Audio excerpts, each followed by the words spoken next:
Hi there and welcome to Amplify. My name is Bob Gentle and today I want to talk to you about why building a strong personal brand will make everything in your business much, much easier. Trust me, it totally will. So if that sounds good to you, I'll see you in a minute.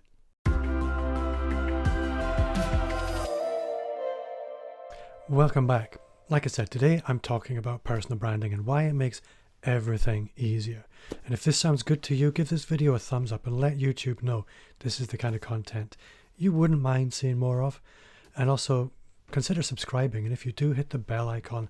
That way YouTube will let you know every time I post new videos, which is normally every Wednesday. So, personal branding. Why should you invest in personal branding? You may have never considered it before, but today I want to tell you why everybody, particularly people in business, but everybody should really focus on their personal brand. So first of all, what do I mean by personal branding? Now, there's a lot that can be said about personal branding. There are books written about personal branding. People like Chris Ducker, Mike Kim is literally publishing a book right now about personal branding.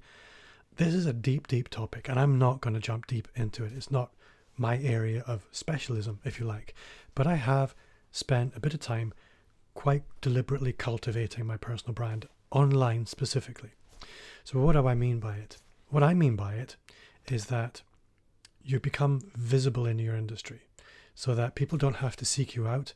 They just know about you because you put content out there. You put yourselves in front of them. You don't wait to be discovered. So that's really what I'm talking about when I'm talking about personal branding. You can leave your personal brand to chance, and many people do, or you can quite deliberately cultivate it through the content you create. And that's my preference, if you like. So the first reason I think building your personal brand will give you a distinct advantage in many areas is that by creating content and building your personal brand, you become known, but not just known. You become known as a subject matter expert. And when you're competing for business, being the subject matter expert is a great place to be. So that's advantage number one. The next advantage is you are known. And there's this strange phenomena called the parasocial relationship. And you may have experienced it, you may not. But there will be people that you watch on TV, you listen to on the radio, you read their books. Any celebrity you're into, and I would ask you to sort of imagine, who's your favorite celebrity right now? Everybody has one. Just imagine them. You probably know them quite well. You know what they do for fun. You know lots of things about them. Just imagine you were suddenly teleported into the same room as them. How weird would that be? You know intimately everything they do. You know who they are. They have no idea who you are. It's a very one-sided relationship.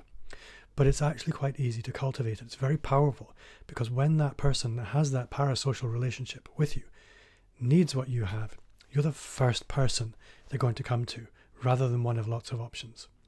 So that's the second reason I think building a strong personal brand gives you a distinct advantage. The next reason I think building a personal brand will offer you a good, strong advantage is when everybody's looking for a new supplier or a new partner or a new vendor, the first thing they do is compare.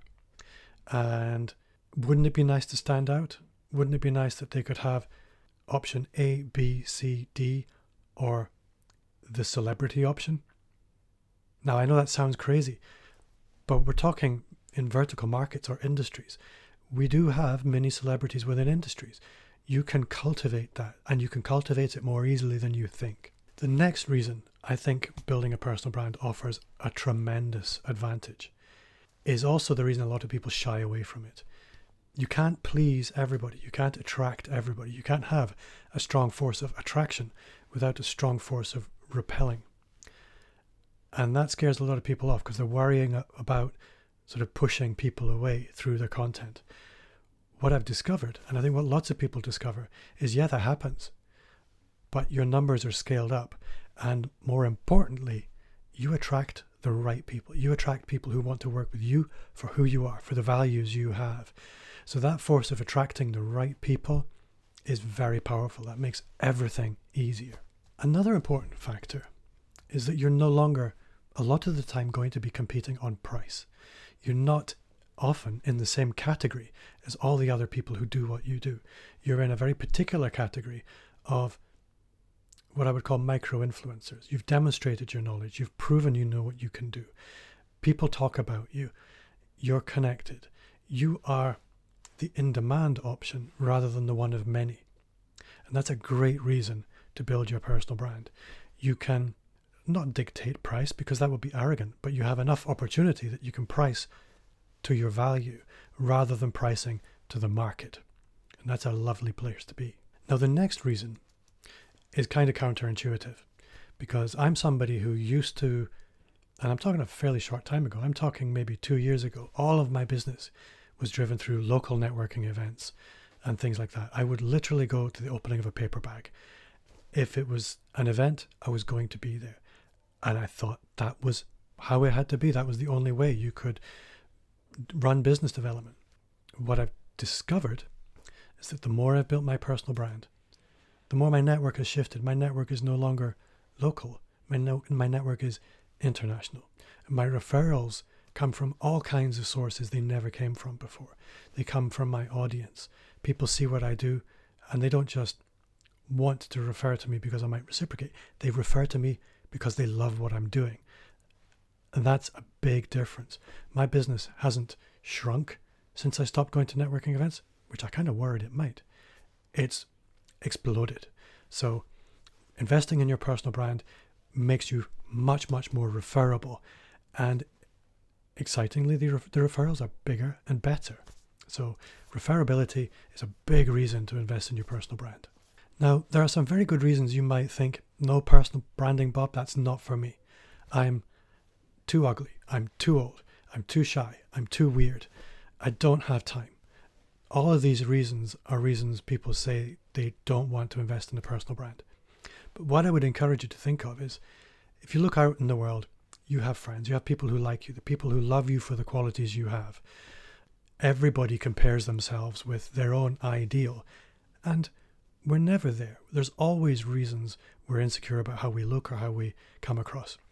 Those are exactly the same reasons people love you. So if you're feeling that you're too ugly, too old, too shy, or too weird, those are the reasons people love you. So lean into it, embrace it. Nobody's ugly. Everybody's gorgeous.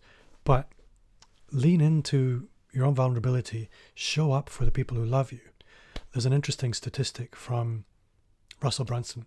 He said, no matter the size of your audience, 1/3 of people will hate you, 1/3 of people won't care, and 1/3 of people will love you. You really need to focus in on those 1/3 that will love you. It's just a numbers game. They're there for you. You're just not showing up for them. Excitingly, you do all that and you lean into that with authenticity. You won't have clients that don't get you. Clients will come to you because they want you. You won't be a commodity anymore. You won't just be one of many, a line on an item on a spreadsheet. People won't hire you for the wrong reasons. How many times has that happened? People hire you because they have assumptions about what you can do, rather than really hiring you for your zone of genius.